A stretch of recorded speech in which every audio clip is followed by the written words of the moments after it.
Hey everyone, Brian Lauer, One Life Financial Group. We are in a series where we're exploring seven potential risks of running a money marathon alone without any support. And we're also going to be talking about some strategies to potentially mitigate those risks so that you can feel more confident and secure in your future and free to enjoy the wealth that you have created. So let's get started in this week's video, which is focused on risk number 2 of 7. And that risk is letting financial worry hold you back from running your best race and living your best life. It's very just interesting how similar marathon running and investing can be. And there are definitely some strategies and some crossovers that could help both runners and investors get more potential mileage out of their training and their money. So today, let's dive into risk number 2, which is letting worry hold you back. So let me explain by starting with a confession about a mistake I made while training for my first marathon up at Grandma's Marathon in Duluth last year. And then we'll talk about how the same mistake could also put you or investors at risk of failing to reach their potential. So let me give you a little bit more background. I ran Grandma's and had no clue how fast I could run a marathon. I literally started road running 6 months before the race. It was a little bit impulsive and last minute. And I had not run more than 2 miles over 17 years because doctors told me I shouldn't run again. I did not have the support of a coach who helped me calculate what pace I could sustain for those 26.2 miles. So I went in just somewhat blind while training for that first marathon.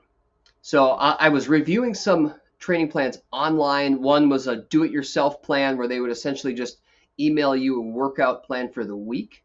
Once per week. It was $100. That's the one I took. The other option gave me an opportunity to add some coaching support in. It was around $100 a month for 4 months, and I decided to pass on that. So all I did was I entered my goal time, a little bit about myself, and I was emailed that training plan every week. It was simple. It was cheap.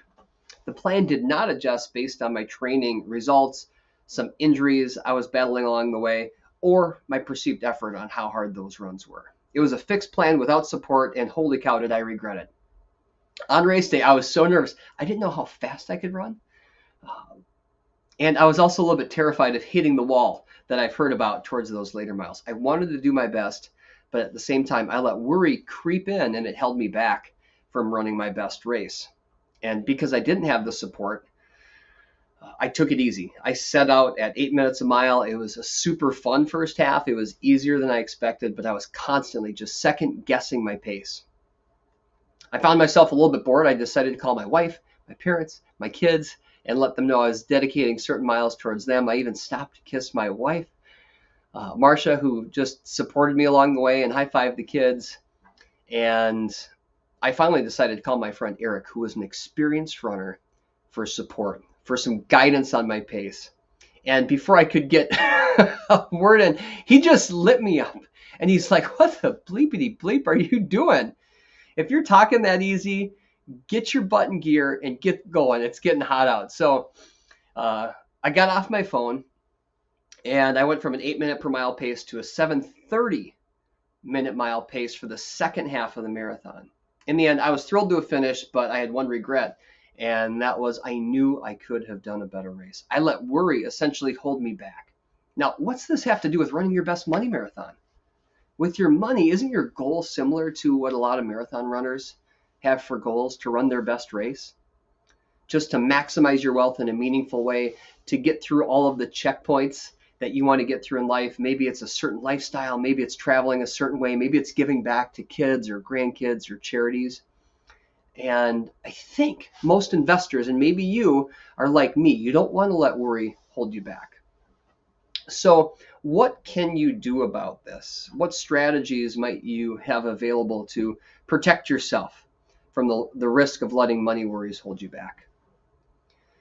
My opinion is it's the same thing that runners do. They can ask for support. So with running a marathon, coaches can recommend certain exercises, certain tests such as a lactate threshold test that can help runners determine what pace they can sustain without hitting the wall based on their experience, how much lactate they produce in their blood, and very similarly, financial advisors, wealth managers can help investors calculate what spending pace they can sustain in any given year of their plan with a high probability of success.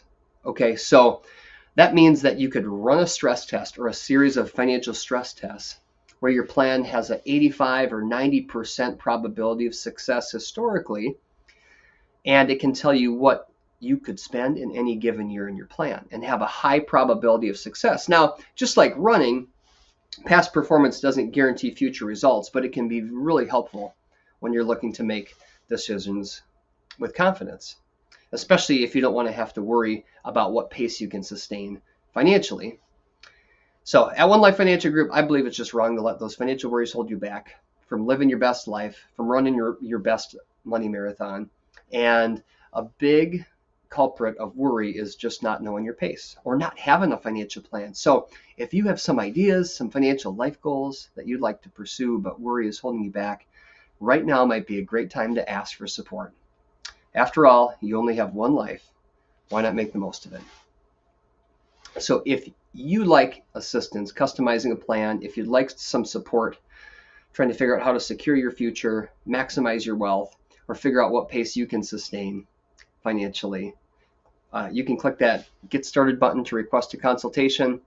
I do hope to see you next week when we're going to cover risk number 3 of 7. And as always, thanks in advance for liking and subscribing. We'll see you soon.